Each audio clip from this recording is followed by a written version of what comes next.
Welcome, traveller, to the sleepy historian. Tonight we journey northward, beyond the gentle shores of familiar lands, into the cold embrace of the Viking Age. We walk through a world that no longer exists, where the thunder was the voice of a god, where the wind carried the whispers of spirits, and where the fate of every soul was woven by unseen hands at the roots of a great tree.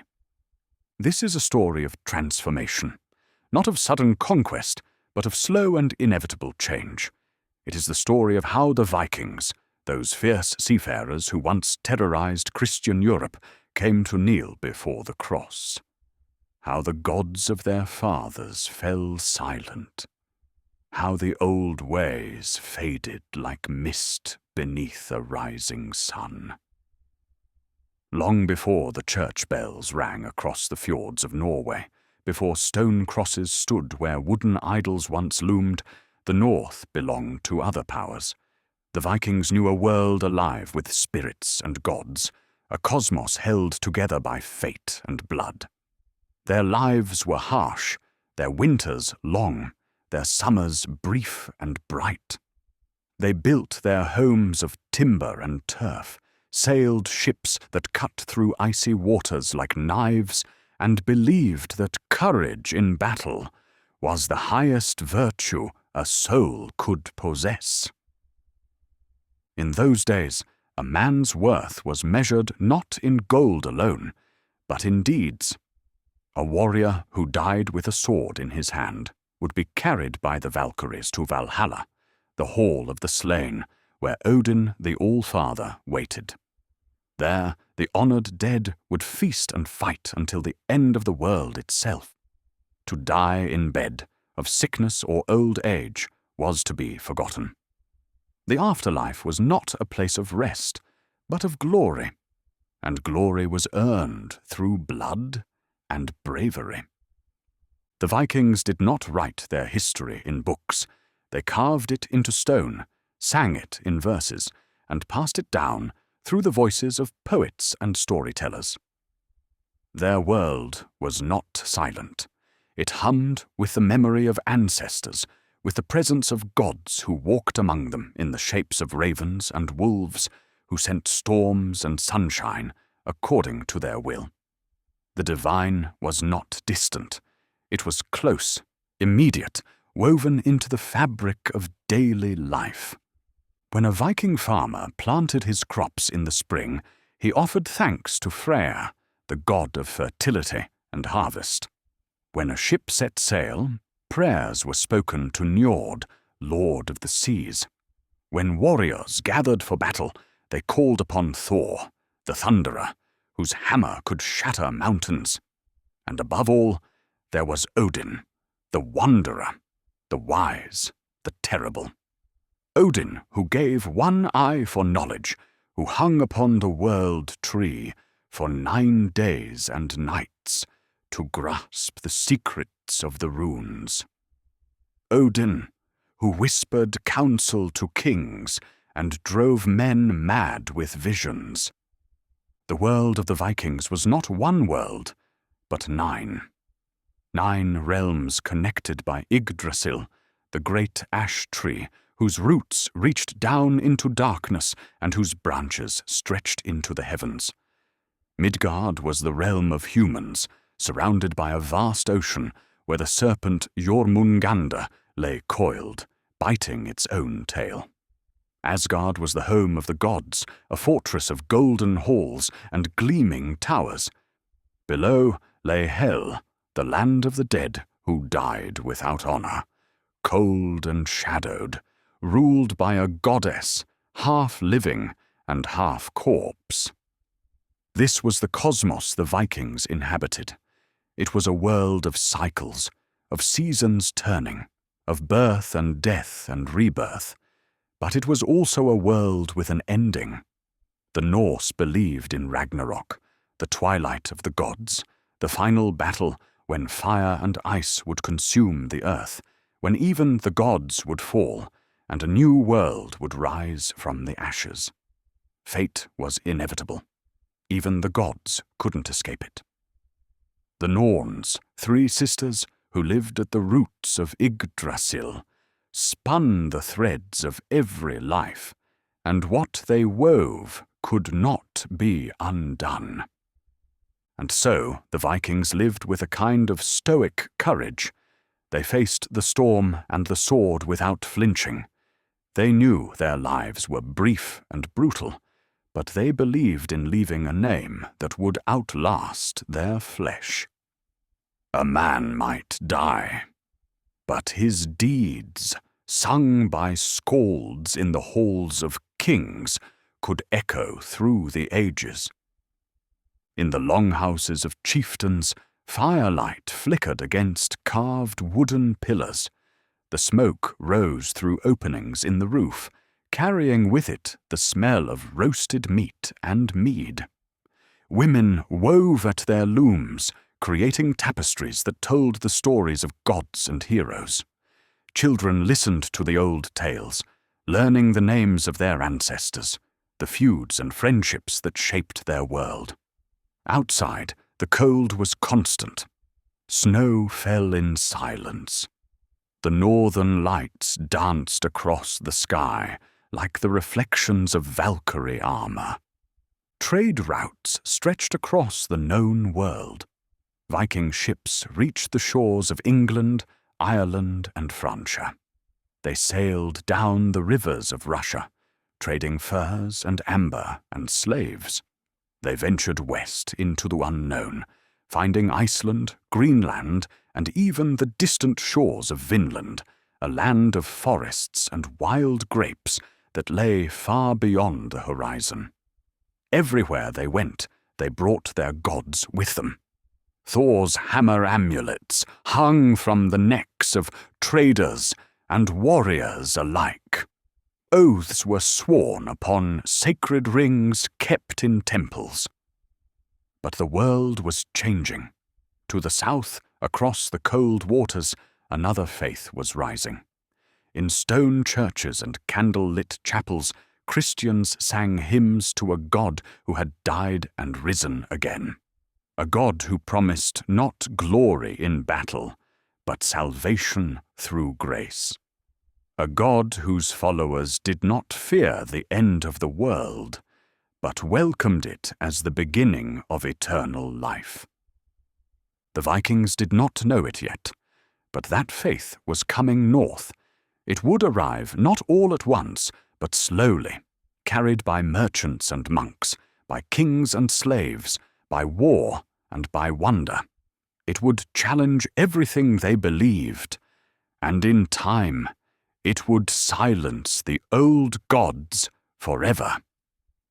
But on this night, as we begin our story, the old gods still spoke, the temples still stood, the sacrifices were still made, and in the frozen north, beneath the pale light of winter stars, the Vikings lived as their fathers had lived, and their fathers before them, believing that the world would go on as it always had. They were wrong. To understand what was lost, we must first understand what was. The faith of the Vikings was not written in holy books. It was lived, breathed, and sung. It was carved into stone and whispered over the dying. It was the rhythm of life itself, the turning of seasons, the rising and setting of the sun. The Norse did not call their beliefs a religion. They did not think of faith as something separate from the world. The gods were real as the rain and the wind, and they demanded attention. To ignore them was to invite disaster. To honor them was to live in harmony with the forces that shaped existence. Temples, when they existed, were simple structures. Wooden halls, often no different in appearance from the great longhouses where chieftains feasted. Inside, carved idols stood, representations of the gods. Thor, broad-shouldered and bearded, his hammer Mjolnir resting in his lap. Odin, one-eyed and hooded, a spear in his hand. Freyr, with symbols of fertility and abundance. These statues were not merely art, they were vessels, places where the divine could dwell, if only for a moment. Sacrifices were made. Animals, usually horses or cattle, were slaughtered, their blood sprinkled on the altars, their meat roasted and shared among the community. These were not grim rituals, but communal acts of thanksgiving, feasts where the gods and the people came together. The blood, holy and powerful, was called blot. It sanctified the space, binding the human and the divine. There were also human sacrifices, though less common, reserved for moments of great need or great celebration. Slaves, prisoners, or even willing volunteers might be offered to the gods, hanged from trees sacred to Odin, or drowned in bogs as offerings to the earth.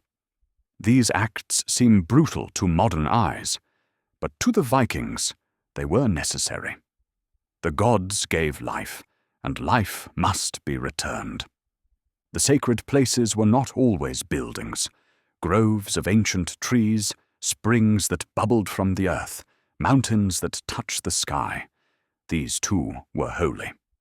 The Vikings believed the land itself was alive, inhabited by spirits called landvettir. To dishonor the land was to anger these spirits, bring in famine or misfortune. Respect was woven into every action, every choice. The role of the gods was not to love, but to act. They were powerful, capricious, and deeply involved in the affairs of humans. Odin wandered the world in disguise, testing the wisdom and hospitality of men. Thor defended Midgard from the giants, creatures of chaos who sought to bring ruin to the ordered world. Loki, the trickster, brought both mischief and necessary change, a figure neither wholly good nor wholly evil. The myths told of the gods' own struggles. They were not perfect, not immortal in the way the Christian God was described. They could be wounded, tricked, even killed. At Ragnarok, the final battle, most of them would die. Odin would be swallowed by the wolf Fenrir.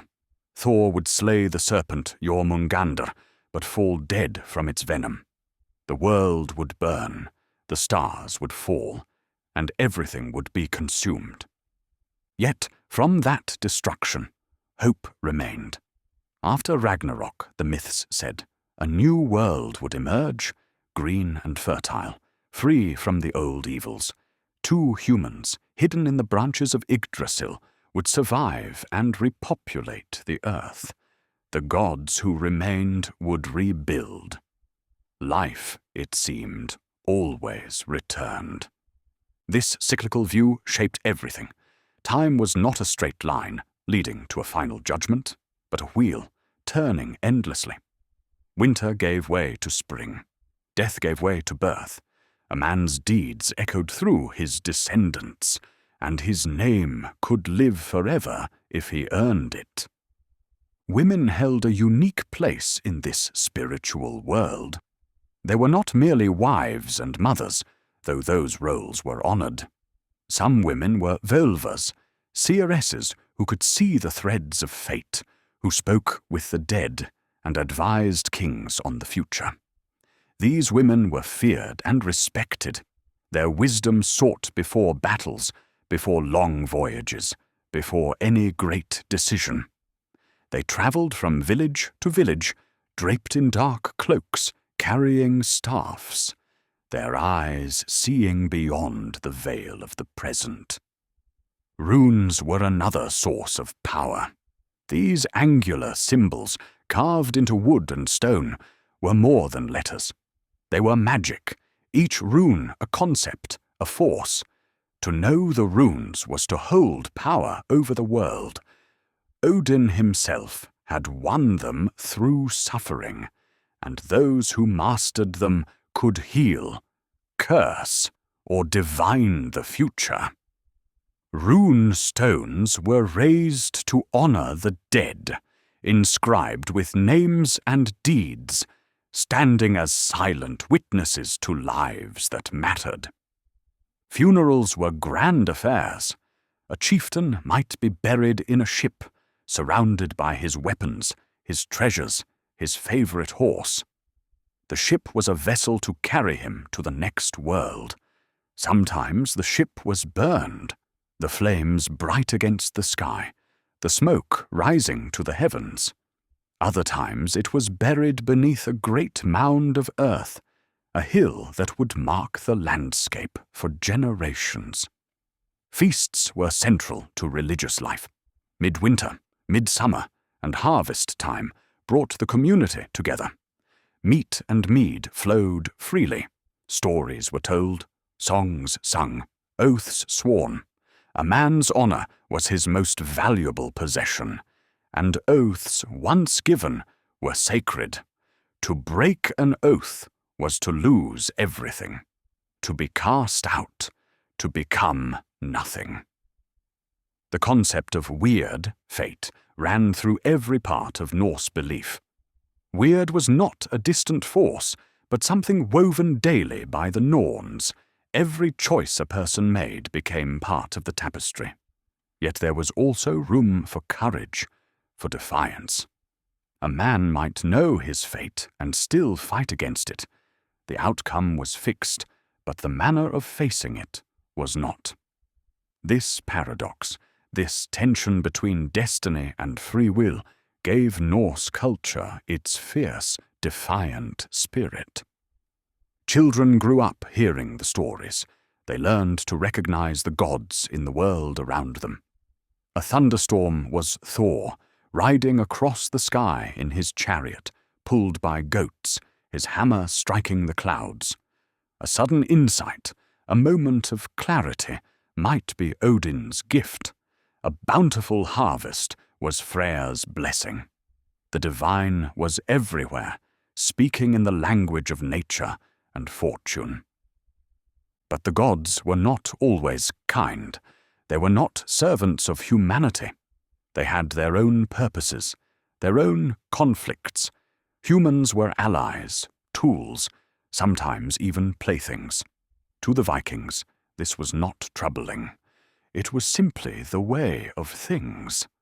The gods were powerful, and power did not owe explanations.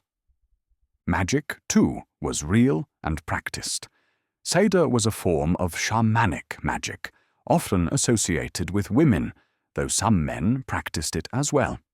Through trance and ritual, a Saga practitioner could influence fate, speak with spirits, or curse enemies.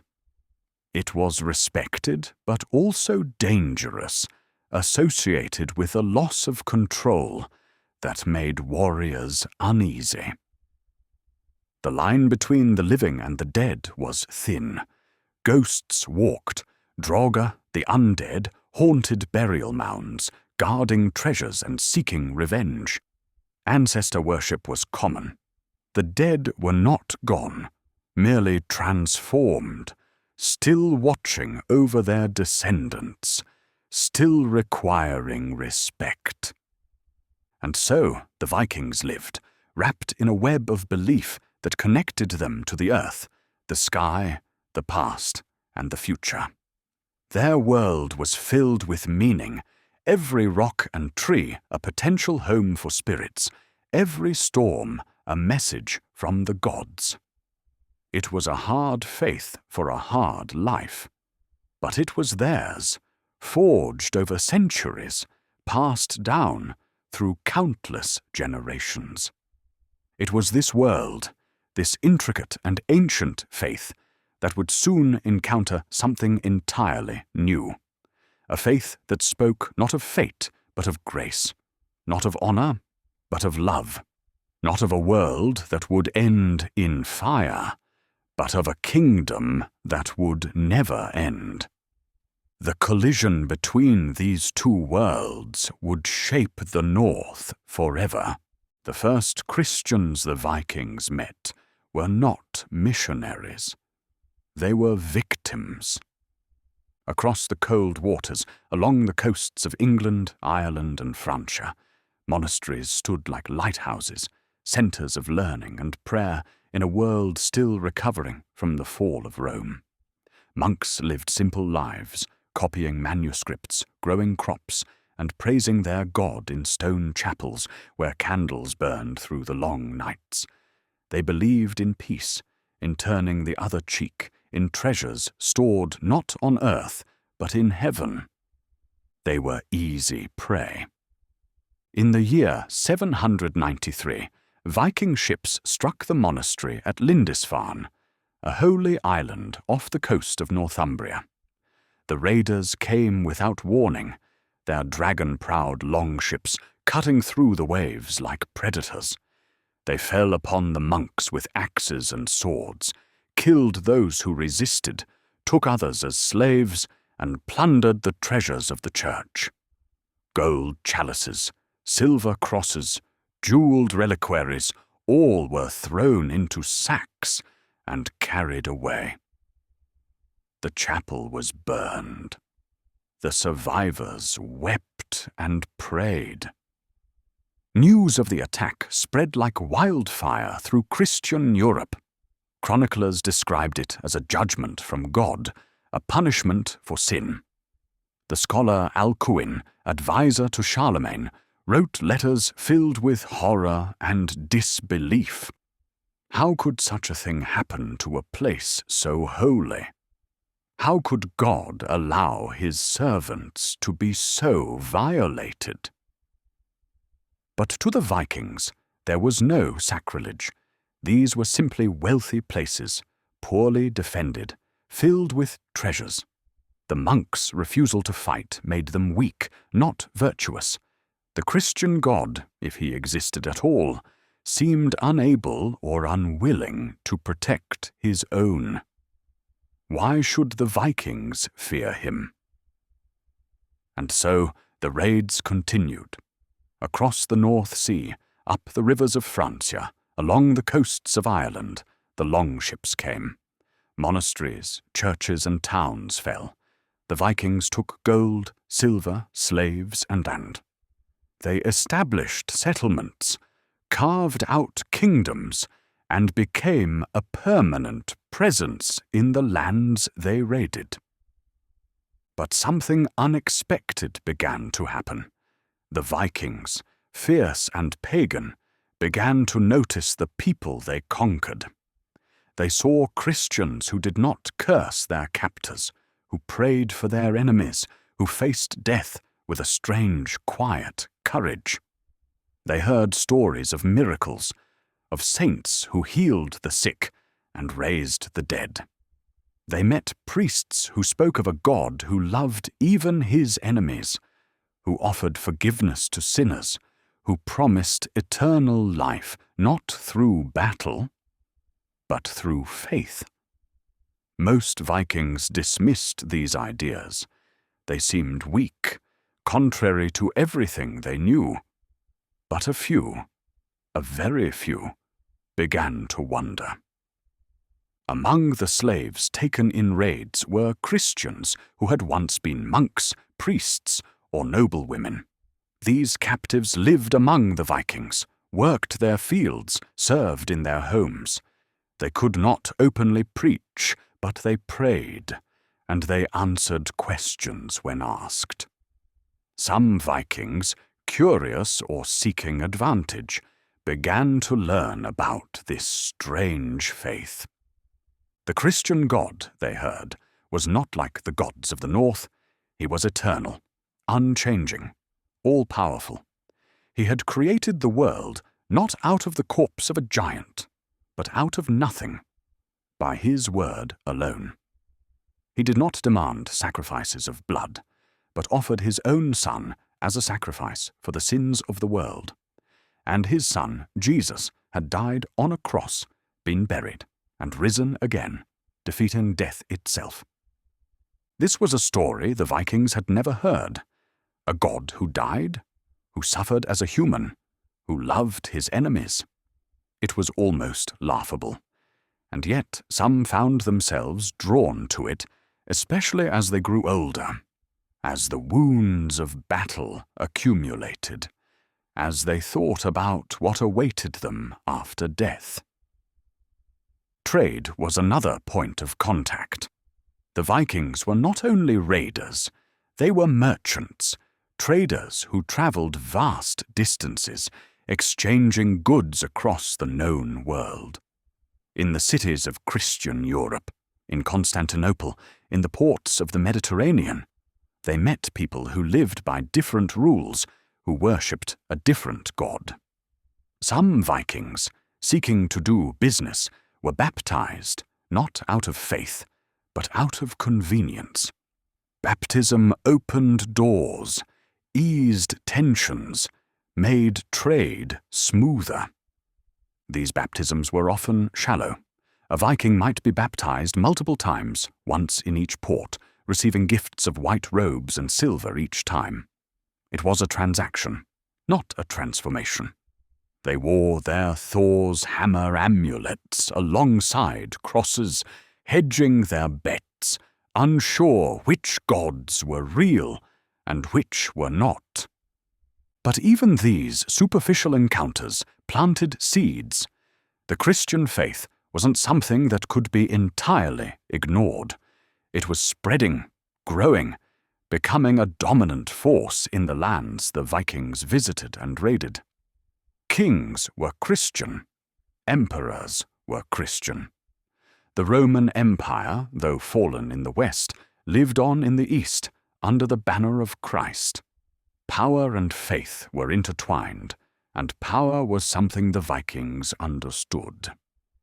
There were also missionaries who came north, men brave or foolish enough to enter pagan lands and preach the gospel. Most were ignored. Some were killed.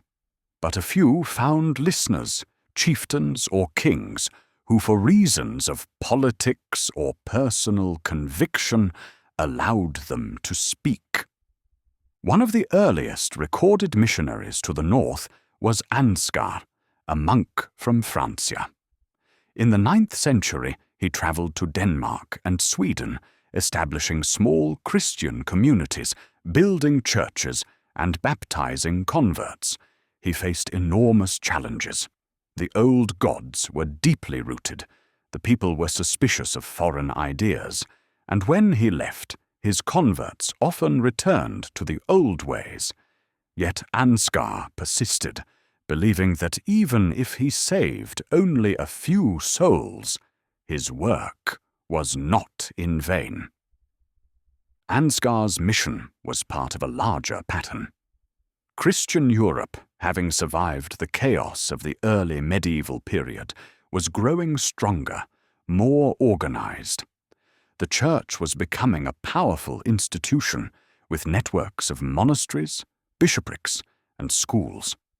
It had wealth, influence, and a message it believed was universal. The pagans of the north were seen not as enemies to be destroyed, but as souls to be saved.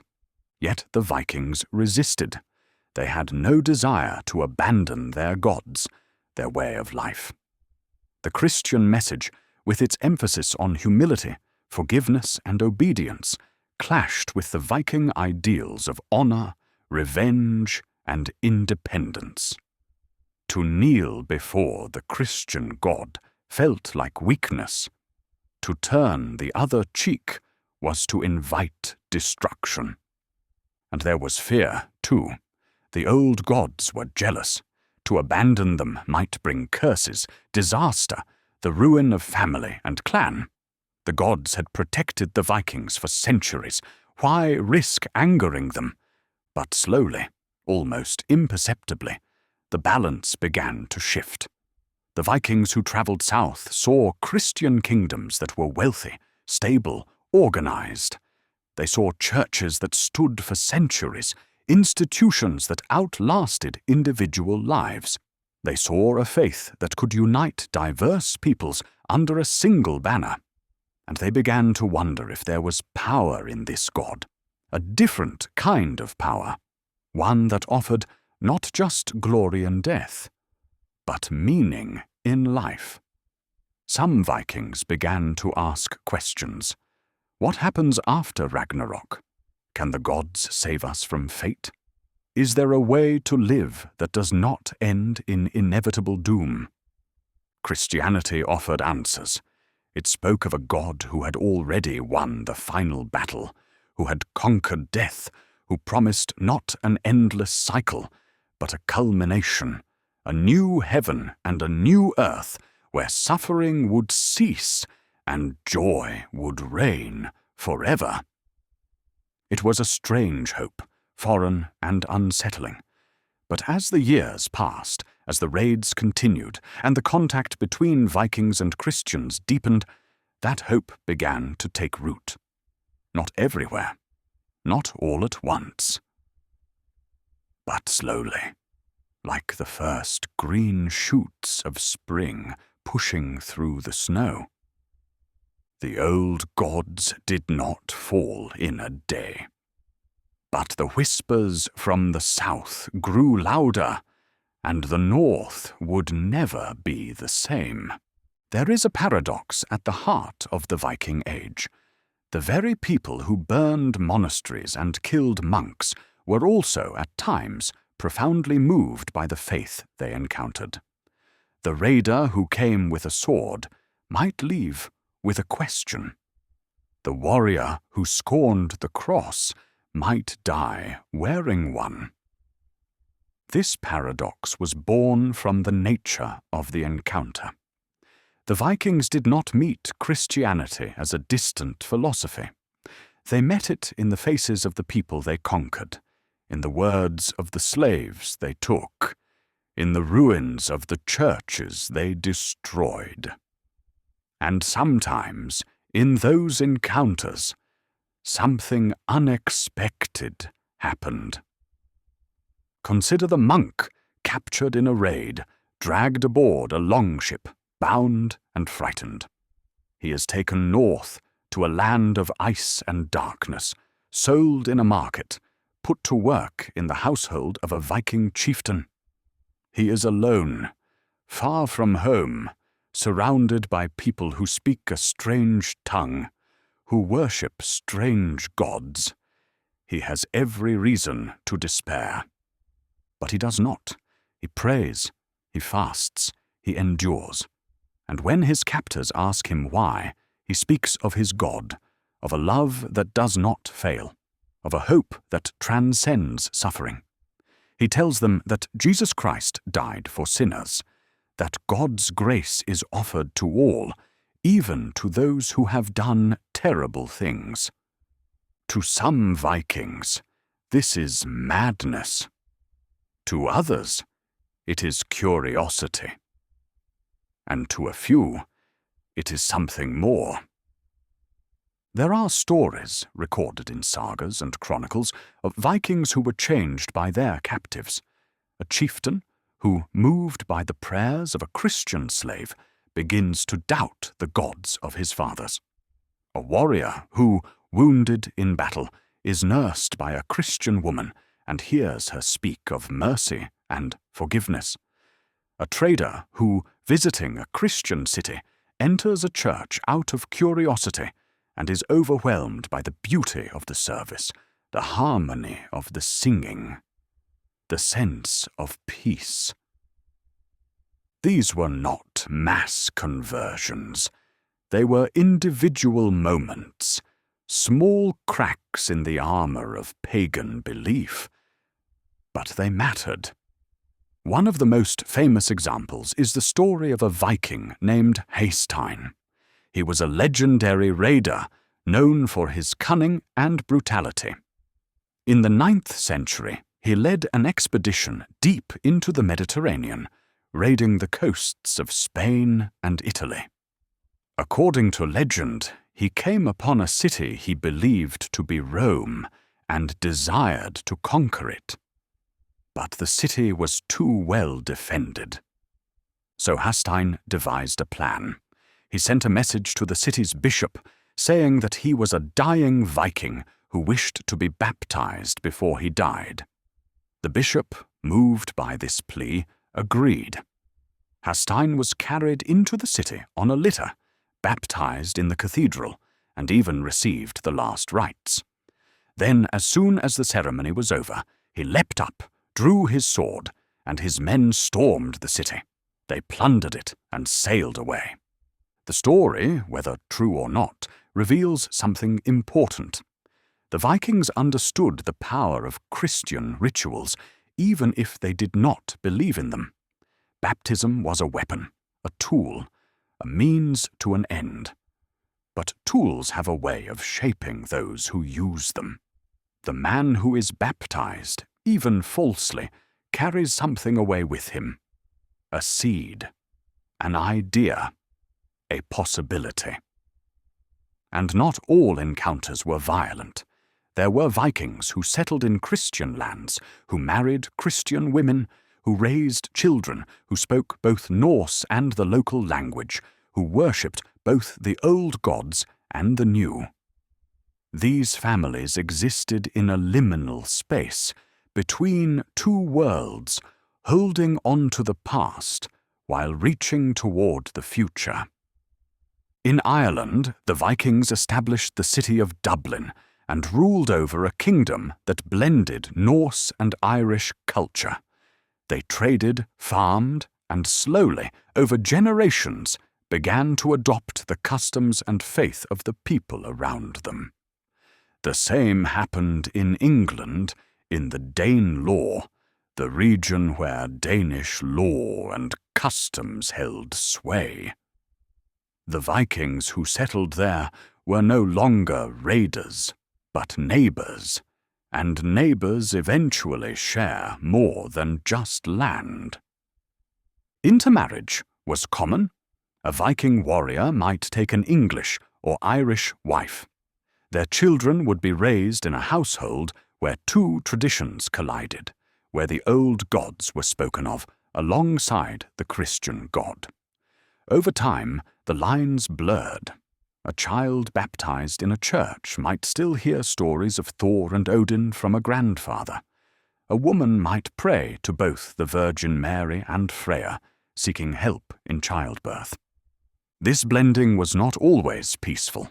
There were tensions, conflicts, moments of violence when one faith tried to erase the other. But more often, it was a slow, almost unconscious process. The faith that was more organized, that had written texts and established institutions, gradually gained ground. The Christian faith had something the Norse religion didn't. It had a book. The Bible, translated and copied by monks, was a source of authority that transcended individual memory. The Norse had their sagas and poems, passed down orally, subject to change with each telling. But the Bible was fixed, unchanging, a foundation on which to build. And the church had structure. Bishops, priests, monasteries, these were not just spiritual leaders, but administrators, judges, keepers of records. The church could organize, plan, endure. A temple could be destroyed, but a bishopric could be rebuilt, its authority passed down through centuries. The Vikings, fierce as they were, had no equivalent. Their power rested in individual chieftains, in kinship groups, in personal loyalty. It was flexible, adaptive, but also fragile. When a great chieftain died, his power often died with him, and his realm fractured. The church, by contrast, endured. Some Vikings began to see this. They began to understand that the Christian faith wasn't just a personal belief, but a system, a way of organizing society, a source of stability.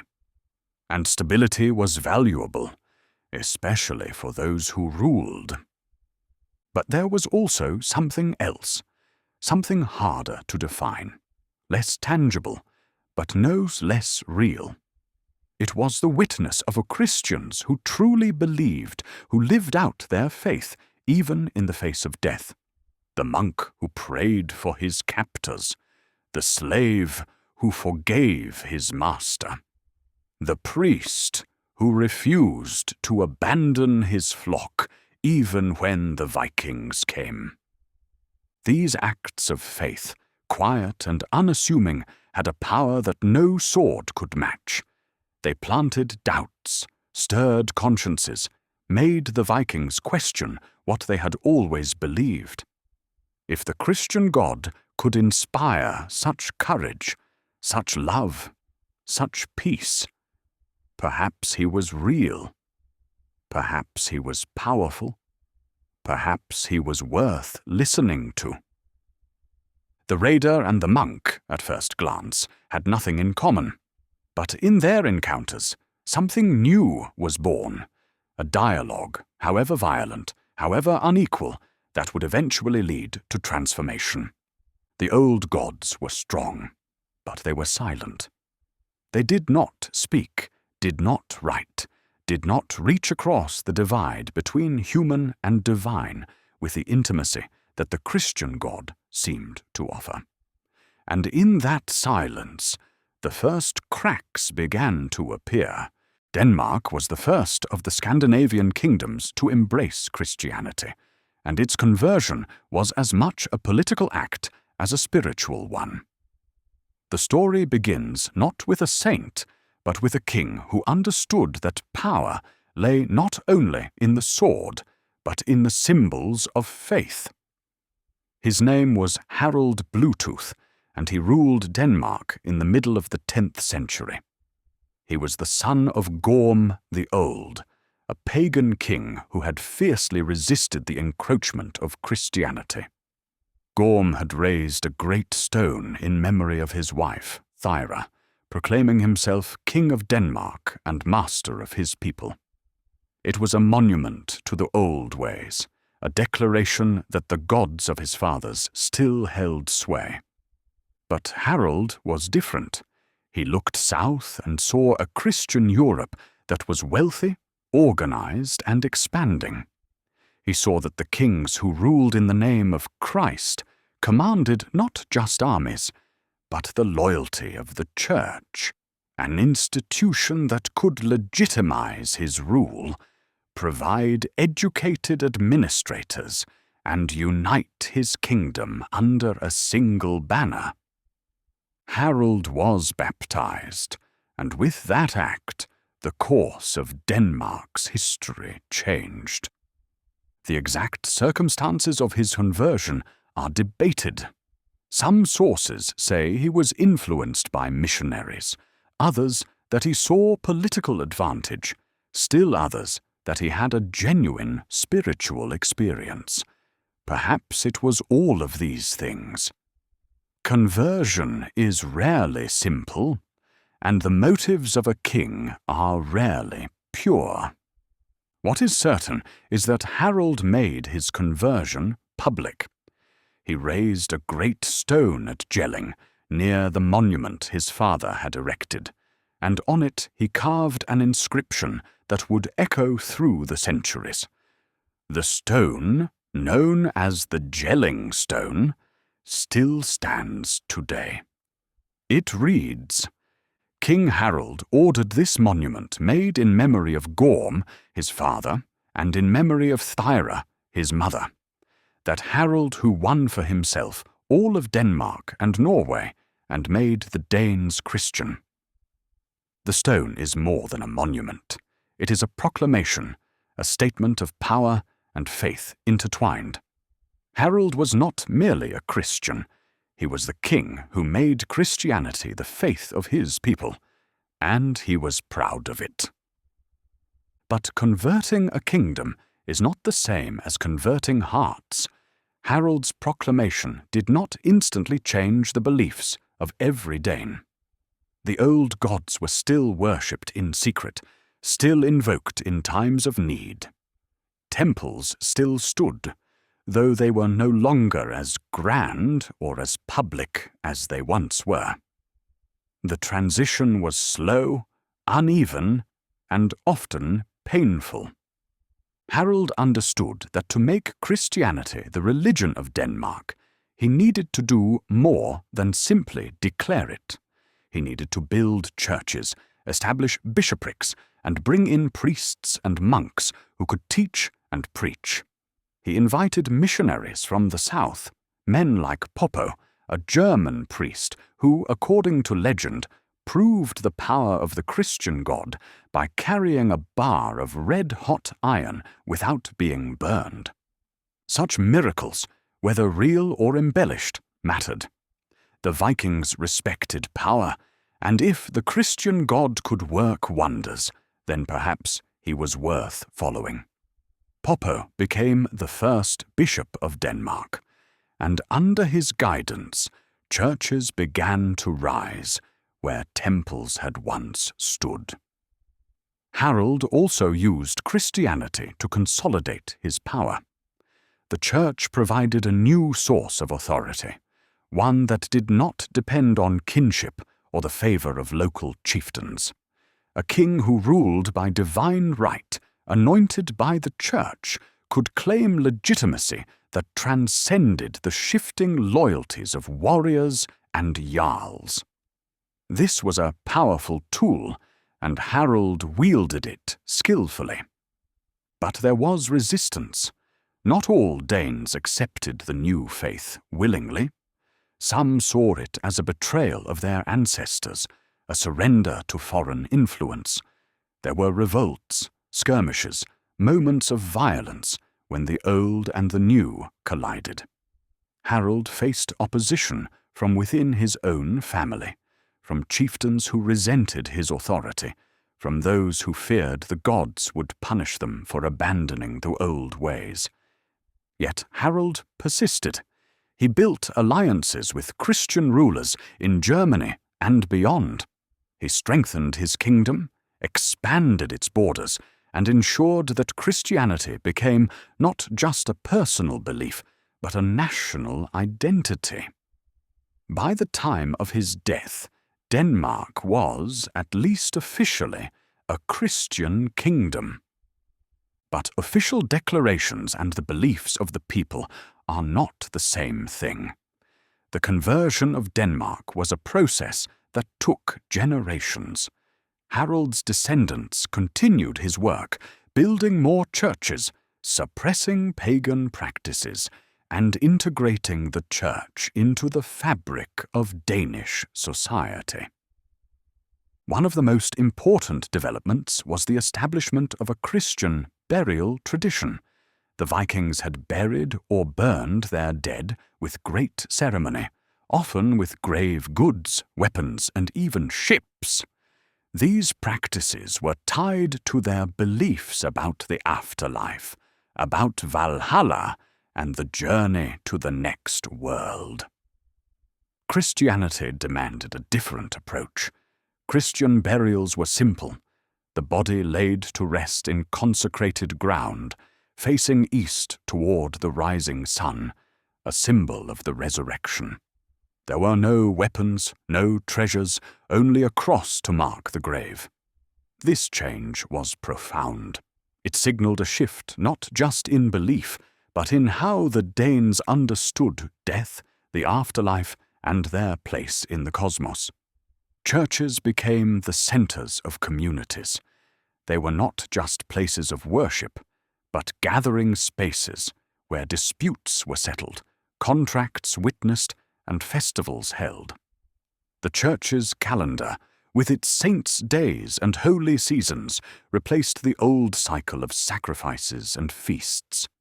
Christmas supplanted the Yule celebrations, Easter took the place of spring rites, and slowly the rhythm of Christian life became the rhythm of Danish life.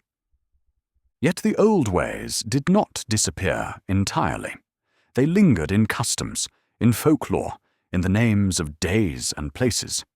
Wednesday was still Odin's day, though few remembered why. Thursday was Thor's day.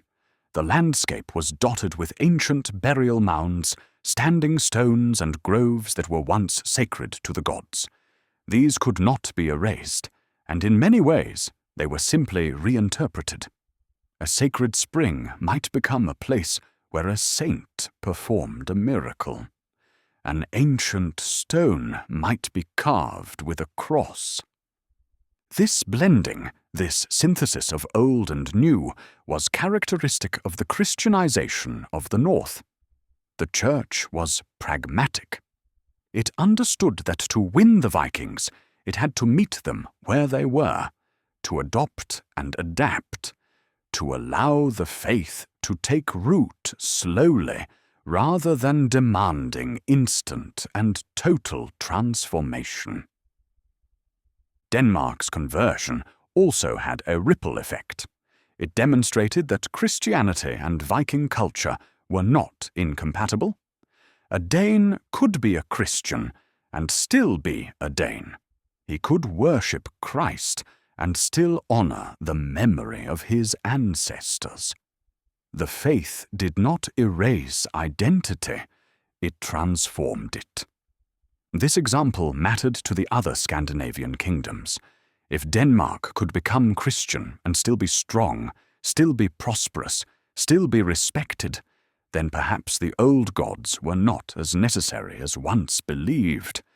Perhaps the future lay with the cross, not the hammer. Harald Bluetooth, whatever his personal motivations, had changed the course of history. He had shown that a Viking king could embrace Christianity and thrive. He had built a bridge between two worlds, and though it was a fragile bridge, often shaken by conflict and doubt, it held. By the end of the 10th century, Denmark was a Christian kingdom, part of the larger community of Christendom. The old gods had not been forgotten, but they were fading. Their voices grew quieter with each passing year, and the sound of church bells began to echo across the land, where once only the wind and the cries of ravens had been heard. The fall of the gods had begun. And it was only the beginning. The temples of the north were not like the stone cathedrals of Christian Europe. They were simpler, smaller, built of wood and turf, often blending into the landscape. But they were sacred, places where the divine and the human touched, where sacrifices were made, where oaths were sworn. To destroy a temple was not merely an act of vandalism.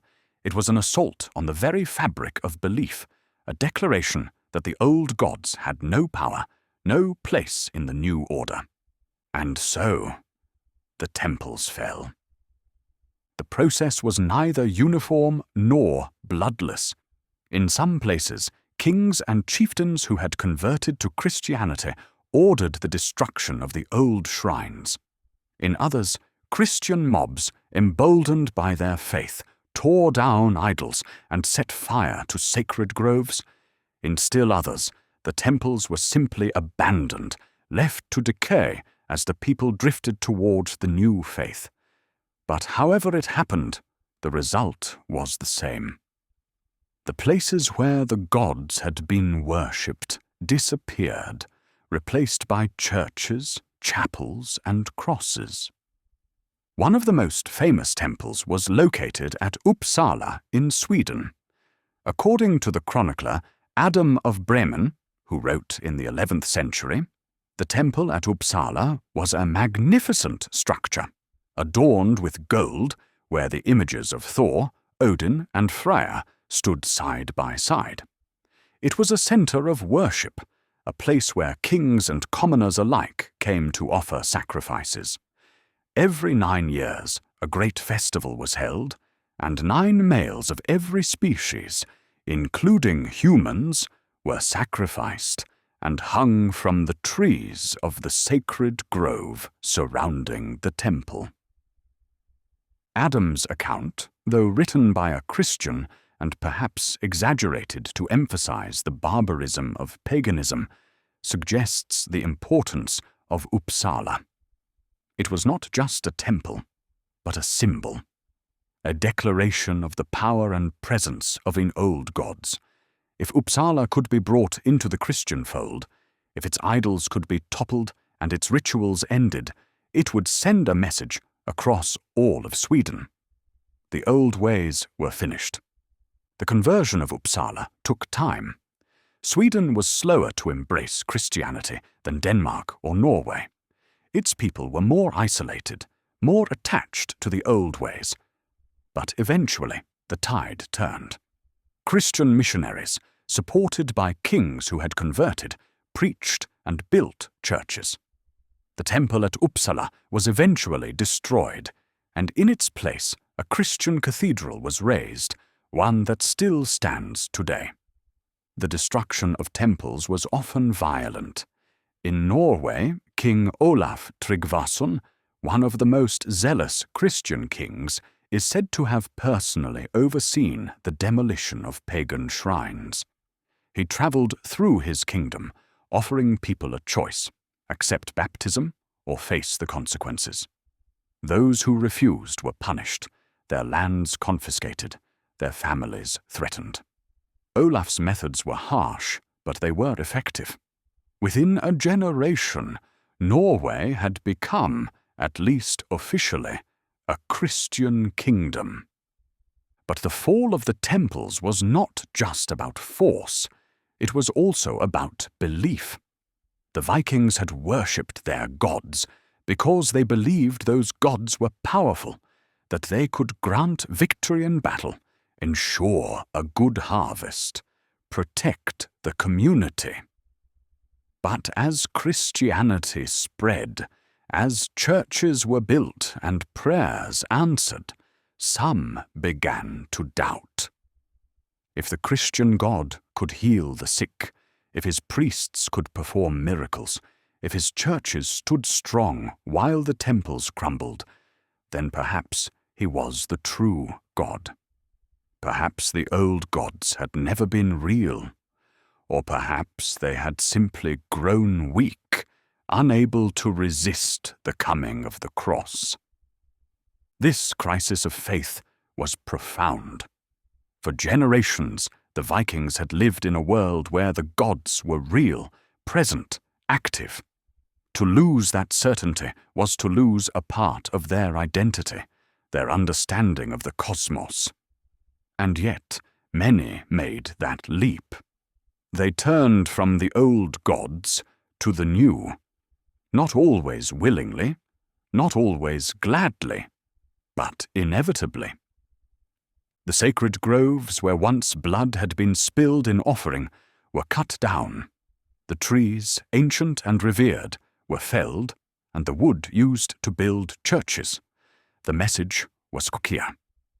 The old gods could not protect their own sanctuaries. The forests that had been alive with spirits were now silent, or rather, they were filled with a new kind of holiness, one that spoke of the Christian God's dominion over all creation. The idols themselves were often treated with contempt. Christian missionaries would sometimes drag the statues from their temples and burn them publicly, demonstrating that these carved figures had no power, could not defend themselves, could not strike down those who insulted them. To the pagan mind, this was shocking, even terrifying. But when the gods did not act, when thunder did not fall, when the earth did not open to swallow the blasphemers, doubt took root. Yet there were also moments of synthesis. Some churches were built on the sites of old temples, not to erase them, but to transform them. The place that had been holy remained holy, but now it was sanctified by a new faith.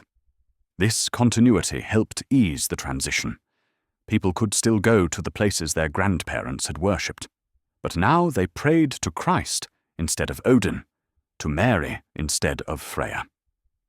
In some cases, the old gods were not so much abandoned as reinterpreted.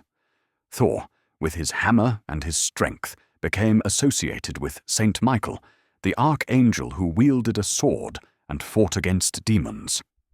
Odin, the wanderer and seeker of wisdom, found echoes in stories of a Christ walking among humanity.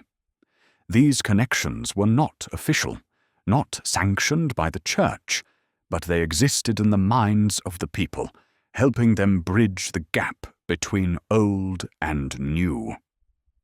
The fall of the temples also meant the end of the rituals that had structured Viking life. The sacrifices, the feasts, the communal gatherings where kinship and faith were affirmed. These slowly disappeared. Christian worship was different. It was quieter, more formal, centered on the Eucharist and the reading of Scripture.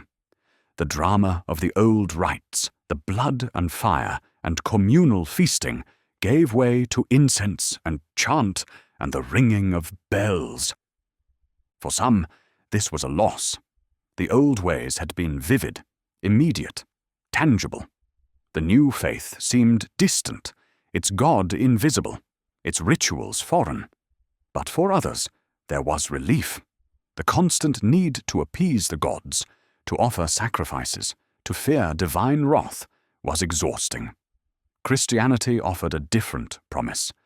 A God who loved, who forgave, who required not blood, but repentance, not sacrifice, but faith.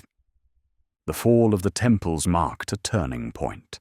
It was the moment when the old gods lost their public presence, when the faith that had sustained the Vikings for centuries was driven underground or simply faded away. It was not the end of paganism. Not yet. But it was the beginning of the end. And as the temples fell, as the idols burned and the groves were cut down, the North stood at a crossroads. The past was slipping away, and the future, though uncertain, was undeniably Christian. The old gods, if they still existed, had retreated to the shadows, silent and watchful, waiting for a final reckoning that would never come. The world was changing, and there was no going back. Norway's conversion to Christianity was not a gentle process. It was forged in blood, coercion, and the sheer force of will of two kings who would become legends. Olaf Tryggvason and Olaf Haraldsson, known as Saint Olaf, were the architects of Christian Norway, and their methods were as brutal as they were effective. Olaf Tryggvason came to power at the end of the 10th century. He had been a Viking raider, a man who had lived by the sword and the sea, who had attacked Christian lands and taken their wealth. But during his travels, something changed. He encountered Christians who impressed him, heard the gospel preached, and eventually, in either England or the Scilly Isles, he was baptized. His conversion was sudden and total. Olaf returned to Norway, not merely as a Christian, but as a crusader, determined to bring his people into the faith by any means necessary. He claimed the throne and immediately set about dismantling the old religion. Olaf's methods were uncompromising. He travelled through Norway, summoning chieftains and demanding that they accept baptism. Those who agreed were welcomed, their oaths sealed with gifts and promises. Those who refused faced consequences. Some were exiled, their lands confiscated. Others were tortured, maimed, or killed. Olaf did not merely ask for conversion. He demanded it. There are stories preserved in the sagas that illustrate his zeal. In one tale, Olaf invited a group of pagan chieftains to a feast. He served them mead, and when they were drunk and relaxed, he announced that they must all be baptized. Those who refused were thrown into a pit filled with venomous snakes. only when they agreed to accept Christianity were they released. In another story, Olaf confronted a powerful chieftain named Eyvind Kelda, a man known for his devotion to the old gods and his skill in magic. Eyvind refused to convert, and Olaf had him killed, a bowl placed on his stomach, and a snake set upon it. As the snake burrowed into Eyvind's body, he died cursing the king and the Christian god. These tales, whether literal truth or embellished legend, reveal the tenor of Olaf's reign. He was not interested in gradual persuasion. He wanted Norway Christian, and he wanted it now. His reign was short, less than 5 years, but his impact was profound. By the time of his death in the year 1000, in a sea battle against a coalition of his enemies, much of Norway had been baptized, and the old gods had been driven from public life. But Olaf's death did not end the work. If anything, it set the stage for his legacy to grow. Stories of his miracles, his visions, his dedication to the faith began to spread. He became a symbol, a martyr for the Christian cause, and though he was never formally canonized, he was revered as a hero of the faith. The second Olaf, Olaf Haraldsson, took up the work his predecessor had begun. He came to power in 1015, and like Olaf Tryggvason, he was a Viking warrior who had converted to Christianity during his travels. He returned to Norway with the same mission: to complete the Christianization of his kingdom. Olaf Haraldsson was, if anything, even more determined than his namesake. He built churches, established bishoprics, and brought in priests and monks from Christian Europe. He created a legal code that reflected Christian values, outlawing practices like human sacrifice, infanticide, and the exposure of unwanted children. He worked to integrate the church into the fabric of Norwegian society, making it not just a spiritual authority, but a social and political one. But Olaf also faced resistance. The powerful chieftains of Norway, many of whom had accepted baptism only under duress, resented his authority. They saw him as a tyrant, a king who placed the demands of a foreign faith above the traditions of his people. Rebellions broke out, alliances shifted, and eventually Olaf was forced into exile. He fled to Russia, but he did not give up. In 1030, he returned to Norway with a small army, determined to reclaim his throne. He met his enemies at the Battle of Stiklestad, a brutal clash fought on a summer day in the heart of Norway. Olaf fought bravely, but he was outnumbered. He fell in the battle, struck down by his own countrymen. And then something extraordinary happened. Almost immediately, miracles began to be attributed to Olaf. His body, when exhumed a year after his death, was said to be uncorrupted, a sign of holiness. His blood was said to heal the sick. Stories spread of visions, of prayers answered, of the dead king interceding on behalf of those who called upon him. Olaf Haraldsson became Saint Olaf, the patron saint of Norway. His death, far from ending the Christianization of the kingdom, ensured its completion. A saint, a martyr, a king who had died for the faith.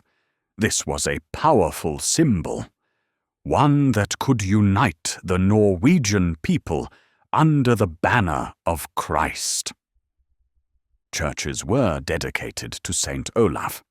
Pilgrimages were made to his shrine at Nidaros, the city now known as Trondheim. The cathedral built in his honor became one of the great pilgrimage sites of northern Europe, a place where kings were crowned and miracles were sought. Olaf's legacy was not just political or military. It was spiritual, a testament to the power of faith to transform not just individuals, but entire nations. The conversion of Norway, brutal as it was, succeeded. Within a generation, the old gods were no longer worshipped openly. The temples were gone, the idols destroyed, the rituals forbidden.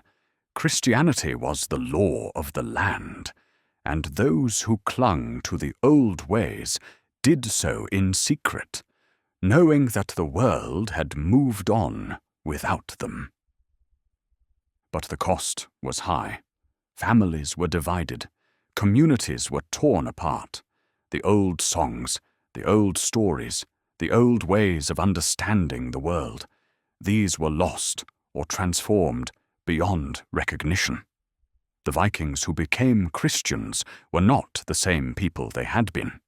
They had traded one identity for another, one cosmos for another.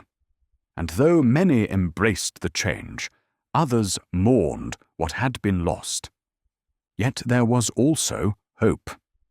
The Christian faith offered something the old religion didn't. It offered a God who was personal, who loved, who listened to prayers. It offered the promise of eternal life, not just for warriors who died in battle, but for everyone, rich and poor, young and old, slave and free. It offered forgiveness, grace, the possibility of redemption. And so Norway became Christian, not because the Vikings ceased to be Vikings, but because they found in Christianity something that spoke to their deepest needs, their greatest fears, their highest hopes. The old gods fell silent, but a new voice was heard, and it promised that even in a world of suffering and change, there was light, there was love, there was meaning. The cross had come to the fjords, and it would not leave. Iceland's conversion to Christianity is unique in the history of the North. Unlike Denmark or Norway, where the faith was imposed by kings wielding both political power and military force, Iceland became Christian through a vote. It was a decision made not in a throne room or on a battlefield, but in the open air at the Althing, the assembly where free men gathered to debate and decide the fate of their nation. The story begins in the late 10th century, when Iceland was a land of independent chieftains, proud and stubborn, bound by law rather than by any central authority. There was no king in Iceland, no single ruler who could command the people to adopt a new faith. Power was diffuse, shared among the Godar, the chieftains who led the various clans and presided over religious rituals. Any change in the religion of Iceland would require consensus, or at least acceptance, from these men. Christianity had already reached Iceland. Missionaries had come, some sent by kings like Olaf Tryggvason of Norway, who had a personal interest in seeing the island converted. A few Icelanders had converted, influenced by their travels abroad or by the preaching of these missionaries. But the majority remained pagan, loyal to the old gods, suspicious of the foreign faith. The tension between Christians and pagans grew. At first, it was a matter of debate, of arguments in the Althing, of personal choices. But as more Icelanders converted, the divisions deepened. Christians refused to participate in pagan rituals. Pagans mocked the new faith, accusing converts of weakness and betrayal. Families were split, old friendships soured. The social fabric of Iceland, which depended on cooperation and mutual respect, began to fray. By the year 1000, the situation had become critical.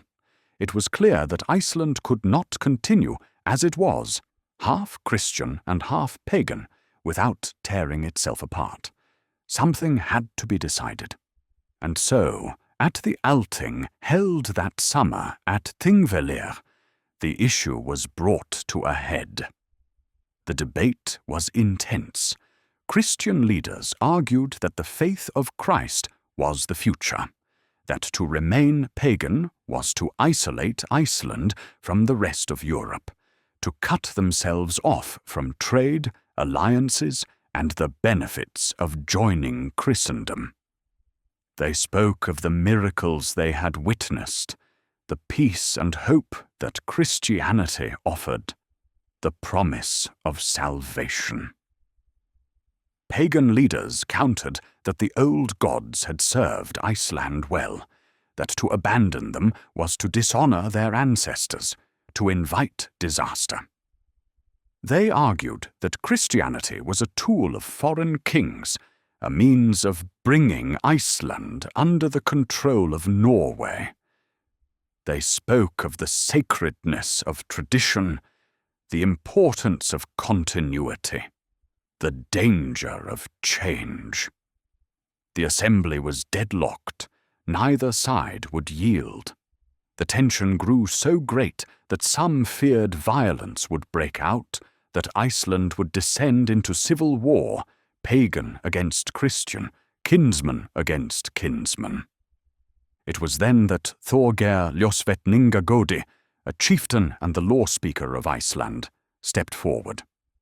Thorgeir was a pagan, but he was also a man of wisdom and pragmatism. He understood that the survival of Iceland as a unified nation depended on finding a solution that both sides could accept. Thorgeir asked for a day and a night to consider the matter. He retired to his tent, covered himself with his cloak, and lay in silence. No one knew what he was thinking, what visions or doubts or revelations passed through his mind. But the next day he emerged and called the assembly to order. What Thorgeir said next would change the course of Iceland's history. He declared that Iceland must have one law and one faith, for a divided nation could not stand, and he announced that Iceland would become Christian. There were conditions, however. Pagans who wished to continue their practices in private could do so, as long as they did not do so openly. Certain customs, like the exposure of infants and the eating of horse meat, which were important to pagan tradition, would remain legal. The transition would not be absolute or immediate, but gradual, allowing the old ways to fade without the violence that had accompanied conversions elsewhere. The assembly accepted Thorgeir's decision. Icelanders, Christian and pagan alike, walked down to the river that flowed through Thingvellir and were baptized in its cold waters. It was a symbolic act, a moment of unity in the face of division. Iceland was now officially a Christian nation. Thorgeir himself, after making his decision, is said to have taken the wooden idols of the gods from his own homestead and thrown them into a waterfall, which has been known ever since as Godafoss, the waterfall of the gods. It was a gesture both practical and profound. The old gods were cast away, their images sent tumbling into the abyss, and Iceland turned its face toward a new future. The conversion of Iceland was remarkable, not because it was peaceful, for there were still tensions and resentments, but because it was democratic. It showed that the Vikings, even at the height of their pagan traditions, were capable of making collective decisions, of choosing pragmatism over dogma, unity over division. It showed that faith could be a matter of choice, not just of force. But the decision also revealed the fragility of the old religion. When it came down to it, when the survival of the community was at stake, the gods of the north were expendable. They could be set aside, cast into waterfalls, abandoned without the world ending. This was a profound moment of disillusionment, a recognition that the old gods, for all their power in myth and story, could not hold the people together in the face of a changing world. Christianity, by contrast, offered something that transcended tribal loyalty. It was a universal faith, one that could include Icelanders, Norwegians, Danes, English, and Franks under a single banner.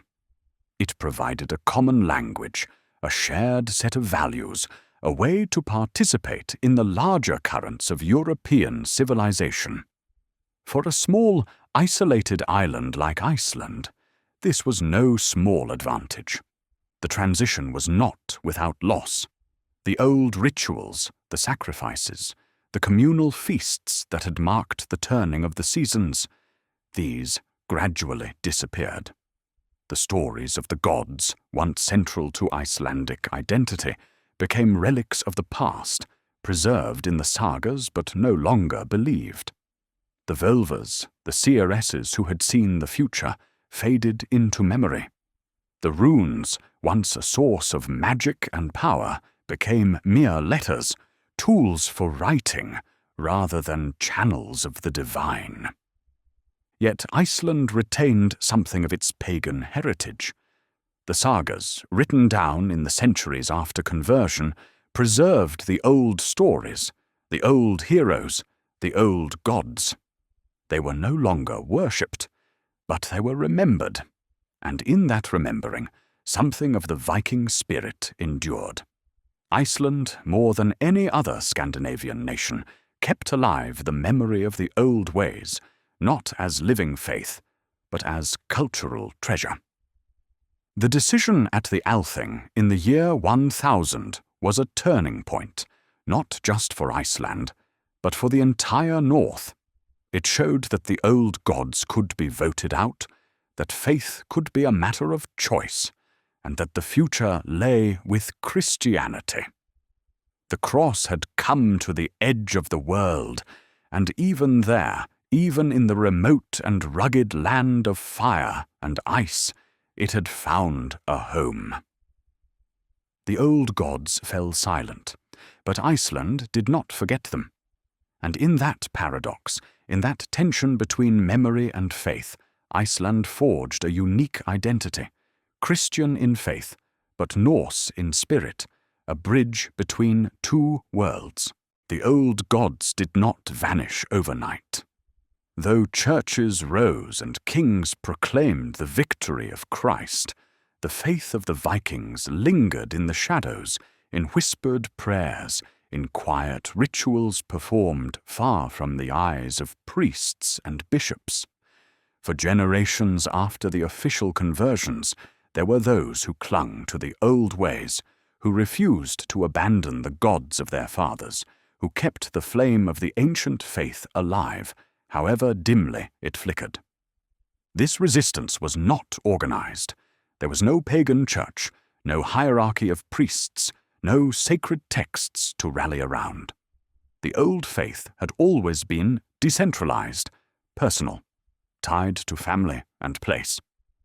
And so its survival was likewise scattered, a matter of individual choice, of stubborn loyalty, of quiet defiance.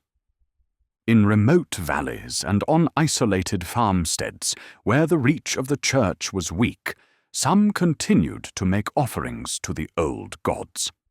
A farmer might pour a libation of mead into the earth before planting, asking Freyr for a good harvest.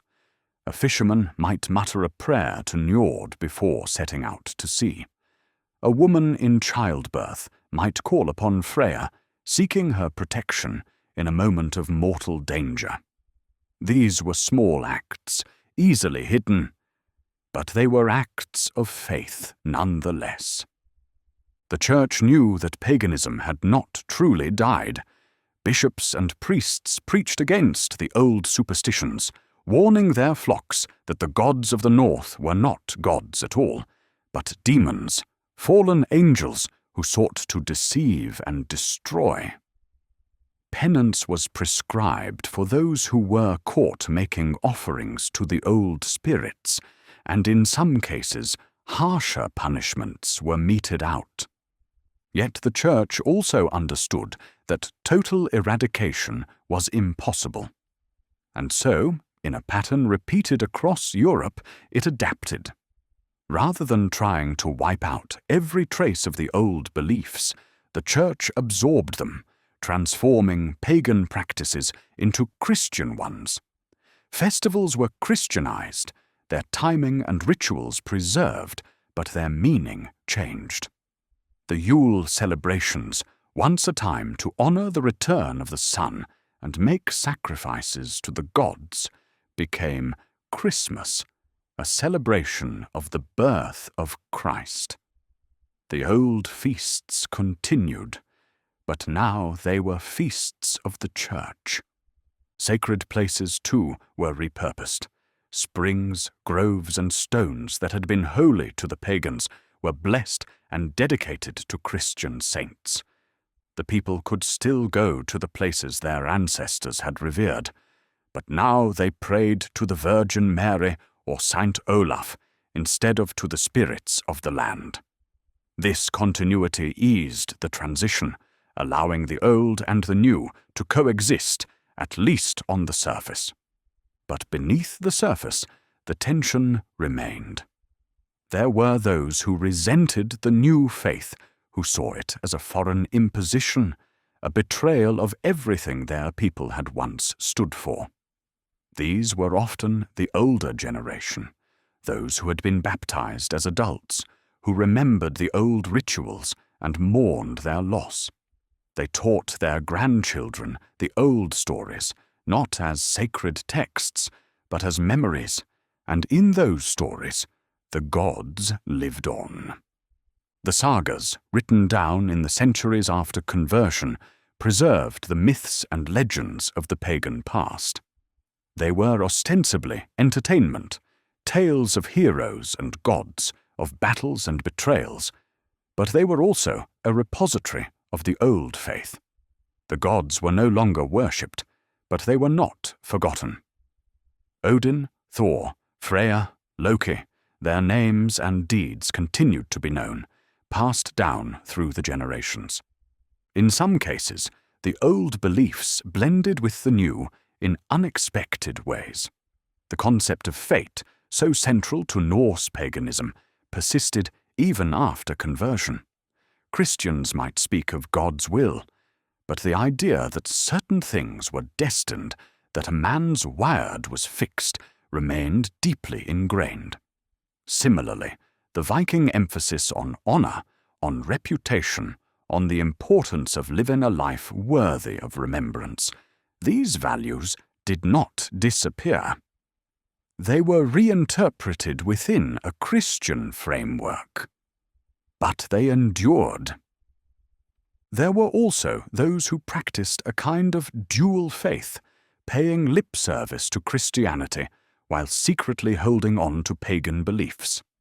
A man might attend church on Sunday, take communion, and recite the Lord's Prayer, but at home, in private, he might also pour out a drink for the landvetter, the spirits of the land, or hang a Thor's hammer amulet alongside his cross. This syncretism was common in the early generations after conversion, a way of hedging bets, of honoring both the old and the new. The Church, aware of this, worked to stamp it out. Priests preached sermons condemning such practices, and laws were passed making it illegal to worship the old gods, even in secret. But enforcement was difficult, especially in rural areas where the Church's presence was weak, and so the old faith persisted, not as a living religion, but as a shadow, a memory, a set of practices that refused to die.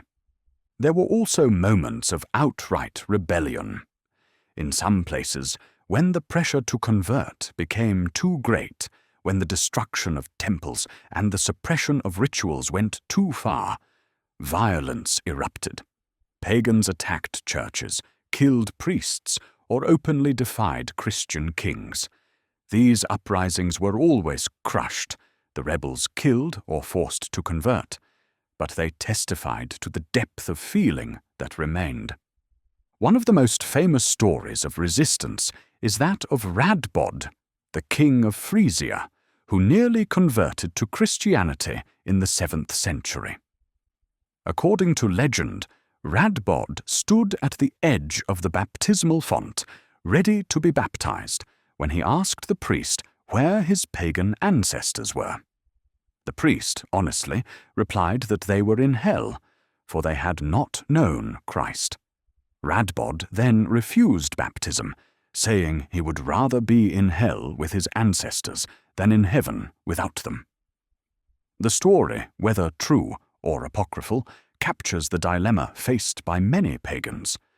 To accept Christianity was to sever the bond with the past, to condemn one's own ancestors, to enter a new world that felt alien and lonely. For those who chose to remain pagan, the loneliness was real. As the years passed, as more and more people converted, the pagans found themselves increasingly isolated. Their rituals had no public space, their gods had no temples, their faith had no future, and so, slowly, inevitably, they died out. The old believers passed away, and their children, raised in a Christian world, did not follow in their footsteps. By the 12th century, paganism in Scandinavia was effectively extinct. There were no more temples, no more sacrifices, no more public worship of the old gods. The Vikings had become Christians, and the old faith had become history. But history has a way of preserving what it cannot resurrect. The gods of the north, though no longer worshipped, were not forgotten. They lived on in the sagas, in the place names that dotted the landscape, in the folklore that mothers told their children. They became symbols, archetypes, echoes of a past that was both mourned and celebrated. In a sense, the old faith never truly died.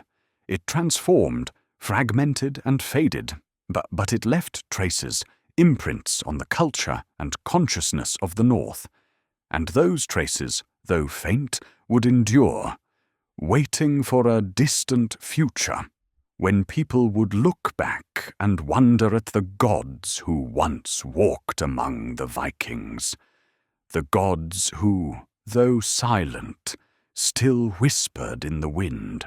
The Christianization of the North was not merely a matter of replacing one set of beliefs with another. It was a transformation of culture, art, and identity. The cross, that simple symbol of Roman execution, came to stand on the fjords, carved into stone, painted on shields, hung around necks. But it didn't erase what came before. Instead, it intertwined with it, creating something new, a fusion of Viking and Christian that defined the medieval North. The Vikings were artists. They carved wood and stone, wove tapestries, forged jewelry of silver and gold. Their art was distinctive, geometric and flowing, filled with interlacing patterns, stylized animals, and symbols of power. When Christianity arrived, this artistic tradition didn't vanish. It adapted. The first Christian crosses in Scandinavia did not look like the crosses of Rome or Byzantium. They were carved by Viking hands, and they bore the marks of Viking sensibility. The famous Jelling stone, raised by Harald Bluetooth, is a perfect example. On one side, it bears an inscription proclaiming the king's conversion of Denmark. On the other, it shows an image of Christ.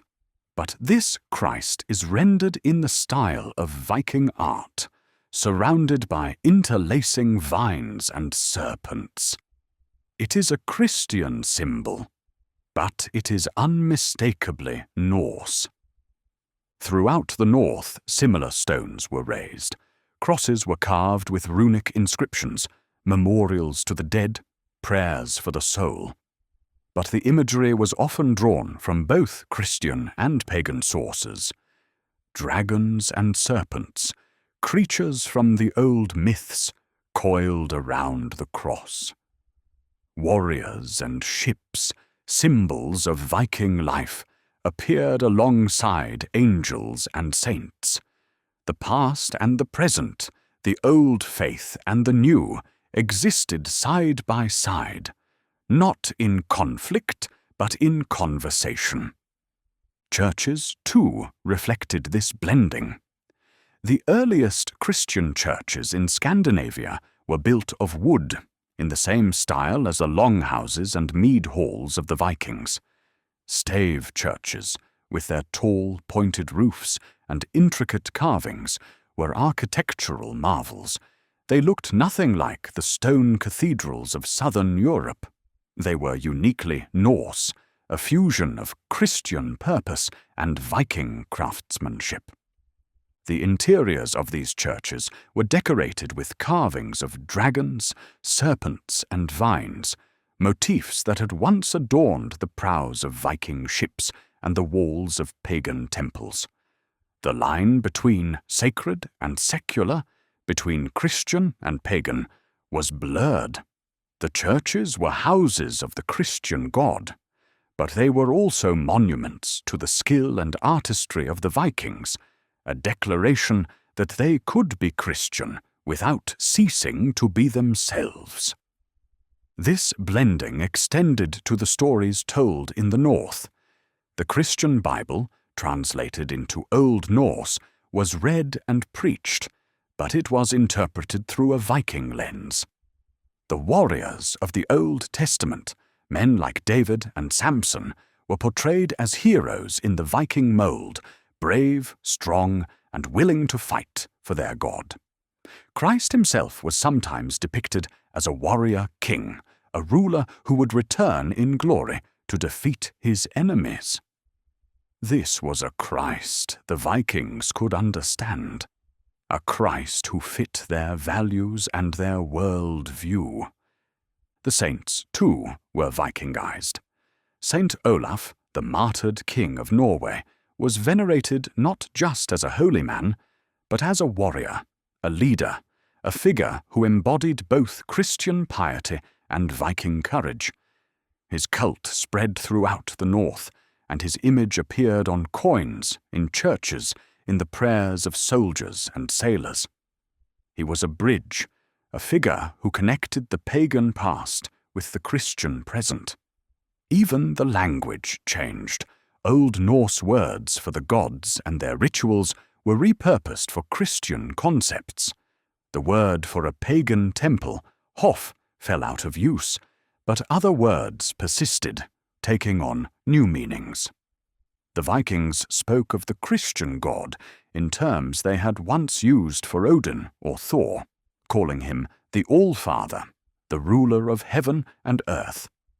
The Virgin Mary was sometimes compared to Freya, a goddess of love and fertility, and the saints were spoken of as if they were heroes from the Sagas. This linguistic and cultural blending was not without tension. There were purists on both sides, pagans who saw any compromise as betrayal, and Christians who insisted on complete conformity to the teachings of the Church. But for most people, the blending was natural, even necessary. They were Vikings becoming Christians, and that transformation required finding a way to honor both identities. The seafaring tradition of the Vikings also took on Christian meaning. Ships, once symbols of exploration and conquest, became symbols of pilgrimage and mission. The cross was painted on sails, carved into the prows where once dragons had snarled. Viking ships carried missionaries, pilgrims, and crusaders, and the skills that had made the Vikings feared raiders now made them valuable members of Christendom. Trade routes, which had once connected the pagan north with the wider world, now connected Christian Scandinavia with the rest of Christian Europe. The Vikings who had once sold slaves and plundered gold now traded in wool, timber, and fish. They built relationships with Christian kingdoms, married into Christian nobility, and integrated themselves into the political and economic networks of medieval Europe. Yet the sea remained central to the Viking identity. They were still a people of the waves, still drawn to the horizon, still shaped by the cold waters of the north. And the Church, recognizing this, adapted. Prayers were offered for safe voyages. Saints were invoked for protection against storms.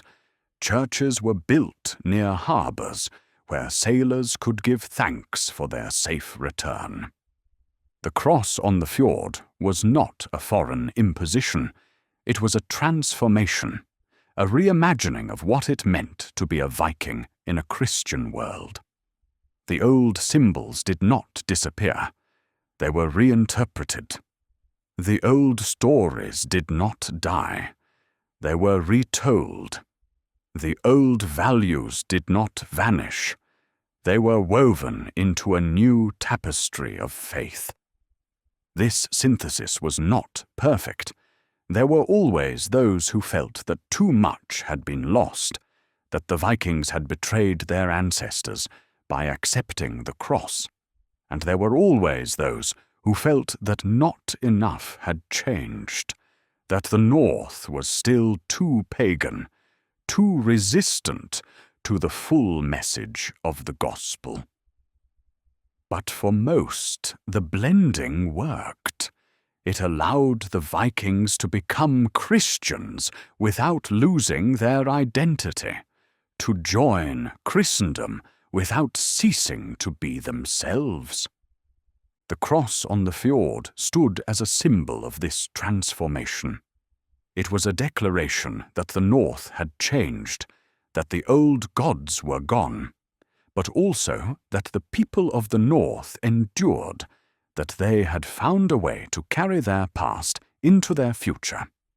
The Vikings had become Christians, but they had done so on their own terms, in their own way, and in doing so, they had created something unique, a culture that was both Viking and Christian, a synthesis that would shape the North for centuries to come. The old gods had fallen silent, but the spirit of the Vikings, their courage, their artistry, their love of the sea, lived on, now dedicated to the service of a new god, the god of the cross. The conversion of Scandinavia was not a single event, but a long, uneven process that stretched across centuries. While Denmark, Norway, and Iceland had officially embraced Christianity by the turn of the millennium, there were still pockets of resistance, places where the old faith clung to life, and rulers who refused to bow to the cross. These were the last pagan kings, men who saw themselves as the defenders of a dying world, the final guardians of the gods who had once ruled the north. Sweden was the last of the Scandinavian kingdoms to convert. While its neighbors had turned Christian in the 10th and early 11th centuries, Sweden remained stubbornly pagan well into the 12th century. The reasons were complex. Sweden was more isolated, its royal power less centralized, and its people more attached to the old ways. The great temple at Uppsala remained a center of pagan worship, a place where kings and commoners alike came to honor the gods. The Swedish kings faced a difficult choice. To convert meant gaining acceptance in the Christian world, opening trade routes, and securing alliances. But it also meant alienating a significant portion of their people, risking rebellion, and abandoning the gods who had, in their view, made Sweden strong. For many years, they tried to walk a middle path, tolerating Christianity without embracing it, allowing missionaries to preach without forcing conversions. But this balance could not last. The pressure from Christian Europe was growing. Kings who remained pagan were seen as barbarians, unworthy of alliances or trade agreements. And within Sweden itself, a Christian faction was growing, led by those who had converted through trade or contact with the outside world. They saw Christianity as the future, and they were determined to bring Sweden into the fold. The conflict came to a head in the 11th and 12th centuries. Kings who attempted to impose Christianity faced fierce resistance. Some were deposed, others killed. The pagan faction, led by powerful chieftains and priests, fought to preserve the old ways, and for a time it seemed they might succeed. One of the most famous of these pagan kings was Blot Swine, a ruler who earned his name through his devotion to the old sacrifices.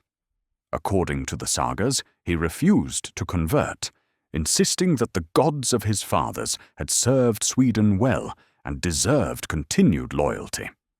He made grand sacrifices, feasts where animals, and perhaps even humans, were offered to Odin, Thor, and Freya. His reign was a last flowering of the old faith, a defiant stand against the tide of history. But Blot Swine's reign was brief. He was overthrown by a Christian faction, driven into exile, and the work of Christianization continued. Churches were built, temples destroyed, and the old rituals suppressed. Sweden, slowly and painfully, became Christian. The destruction of the temple at Uppsala was a symbolic moment. For centuries, it had been the heart of Norse paganism, the place where the gods were most honored, where their presence was most keenly felt. When it was torn down and replaced with a Christian cathedral, the message was clear. The old gods had no place in the new Sweden. The age of the Vikings, the age of the gods, was over. Yet even after the temple fell, resistance continued. In the countryside, far from the eyes of bishops and kings, some continued to worship the old gods. They made offerings in secret, told the old stories, and kept alive the memory of a time when the world was different. These were not organized movements, but individual acts of defiance, the last flickers of a dying flame. There were also tales of curses and vengeance. Some believed that the gods, though silent, were angry, that they would return one day to punish those who had abandoned them. Others believed that the destruction of the temples had released dark forces, that the land was haunted by the spirits of the unquiet dead. These beliefs, though officially condemned by the Church, persisted in folklore, a testament to the depth of the old faith and the difficulty of truly erasing it. In the far reaches of Scandinavia, in Lapland, and among the Sami people, the old beliefs lasted even longer. The Sami, who had their own gods and spirits, resisted Christianization for centuries.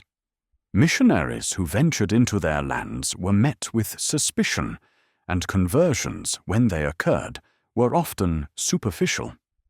The Sami continued their shamanic practices, their drum magic, their worship of the spirits of the land, long after the Vikings had become Christians.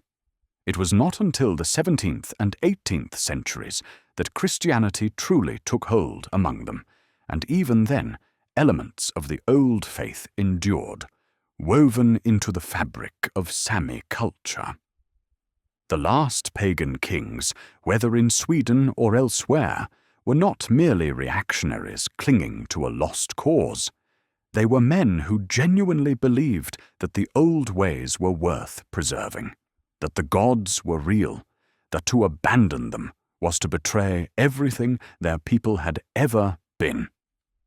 And in their resistance, there was a kind of tragic nobility. They knew they were fighting a losing battle, but they fought nonetheless, driven by loyalty, by faith, by a refusal to surrender. But in the end, they lost. The cross triumphed. The old gods fell silent. And the North, once a land of pagan warriors, became a land of Christian kings, of stone churches, of monks and nuns, of a faith that looked not to Valhalla, but to heaven. The transition was complete, but it was not without cost. The old stories, the old songs, the old ways of understanding the world, these were lost or transformed. The connection to the past, to the ancestors, to the land itself, was weakened. The Vikings, in becoming Christians, had gained much, but they had also lost something that could never be fully recovered. And yet, the memory remained. In the sagas, in the folklore, in the names of places and the days of the week, the old gods lived on, not as objects of worship, but as symbols, as echoes of a time when the North was young, and the world was filled with wonder and terror. The last pagan kings were gone, but they were not forgotten. And in that remembering, there was a kind of immortality, a legacy that would outlast the fall of empires and the rise of new faiths. The age of the gods was over. The age of the cross had begun. And the North, forever changed, moved forward into a new and uncertain future. And so we come to the end of our journey, to the quiet conclusion of a story that spans centuries. The Vikings, those fierce and fearless people who once sailed to the ends of the earth, who worshipped gods of thunder and war, who believed in fate and glory, have become something else. They are Christians now, kneeling in stone churches, praying to a god who died on a cross, singing hymns in place of the old sagas. The transformation is complete, and the old gods have fallen silent. It was not a sudden silence. It came gradually, like the fading of light at the end of a long day. The temples were destroyed, the idols burned, the rituals forbidden.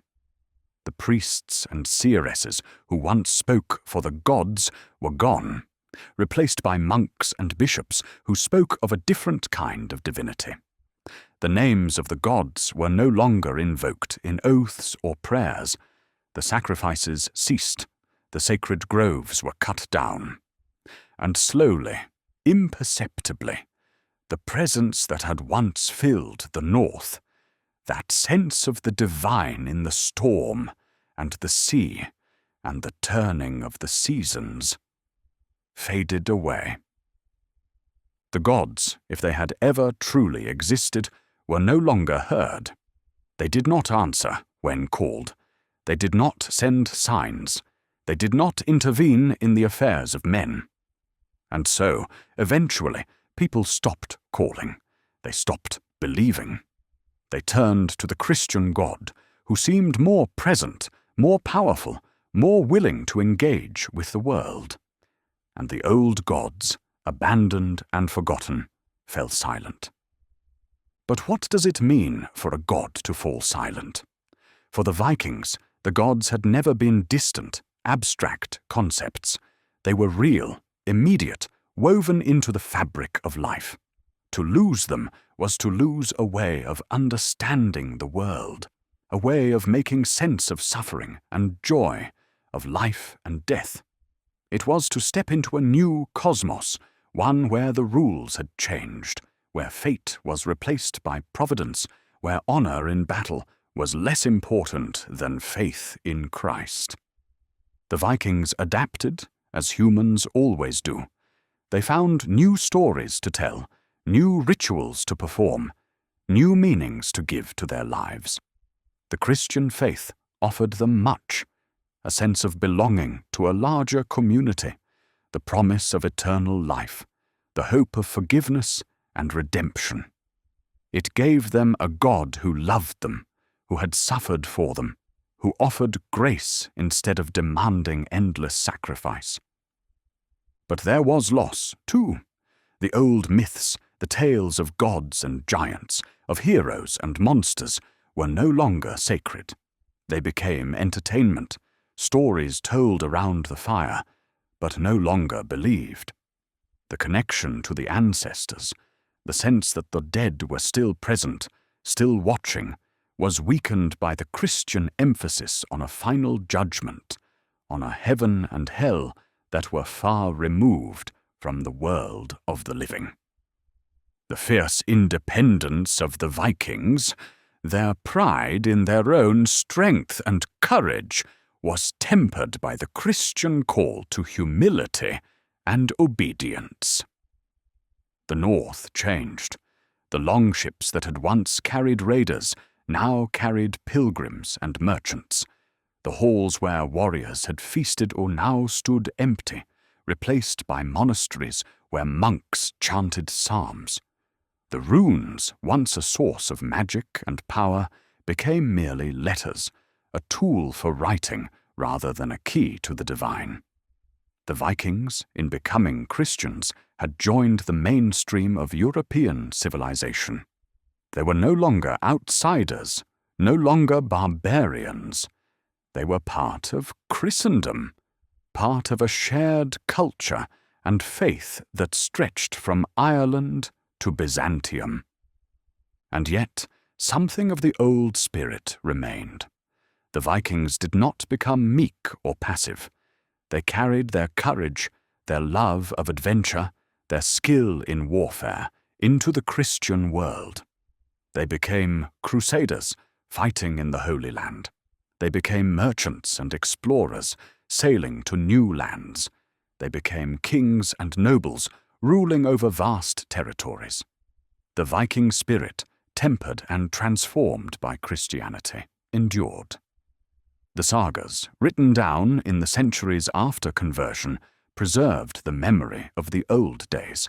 They told of the gods and heroes, of the great deeds and terrible fates, of a time when the world was young and the North was free. These stories were no longer believed as truth, but they were treasured as heritage, as a link to a past that was both celebrated and mourned. The Vikings, even as Christians, did not forget who they had been. And in a strange way, the old gods did not entirely disappear. They lived on in the imagination, in the stories, in the names of days and places. Wednesday was still Odin's day, though few remembered why. Thursday was still Thor's day. The mountains and rivers, the forests and fjords, still bore the names of the gods and spirits who had once been worshipped there. The landscape itself was a memorial, a testament to a faith that had once been. In folklore, too, the gods lingered. The trolls and giants of fairy tales were echoes of the old myths. The elves and dwarves, the hidden people who lived beneath the hills, were remnants of the pre-Christian world view, reinterpreted, but not erased. The Vikings, even as Christians, lived in a world that was still, in some ways, haunted by the past. The Christianization of the North was not a conquest. It was a transformation, a slow and complex process that changed the Vikings, but did not destroy them. They became Christians, but they did not cease to be themselves. They carried the old world into the new, blending it, reshaping it, creating something unique. And so, as we stand here at the end of our story, looking back across the centuries, we see a people who lived through one of the great transitions of history.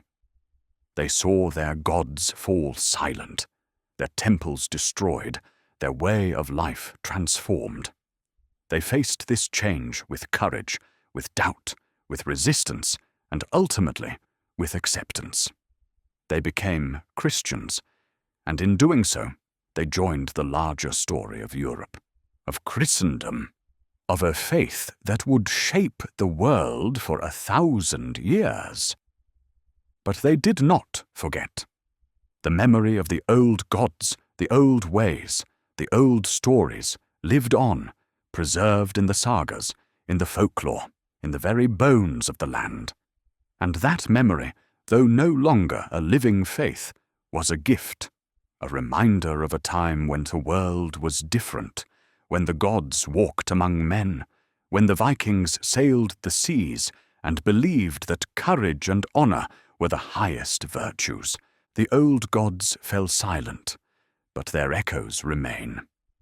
In the cold waters of the fjords, in the ancient stones that still stand, in the stories that are still told, they linger, a whisper of a past that shaped the North, and through it, shaped the world. And as the snow falls softly over the land, as the northern lights dance in the sky, as the seasons turn and the years pass, we remember. We remember the Vikings, those fierce and fearless people who lived and died under the gaze of gods who are no longer worshipped. We remember the Christianization of the North, the fall of the old faith, the rise of the new. We remember a time when the world was young, and the gods were real, and the Vikings believed that death in battle was the gateway to glory. The old gods have fallen silent, but their story, like all great stories, endures.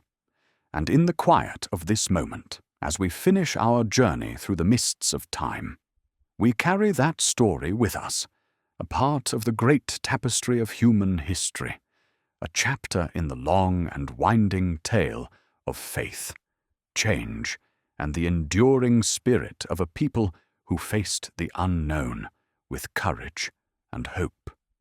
The Vikings are gone, the gods are silent, but the memory remains, and it will remain as long as there are those who listen, who remember, who seek to understand the past and the people who lived it.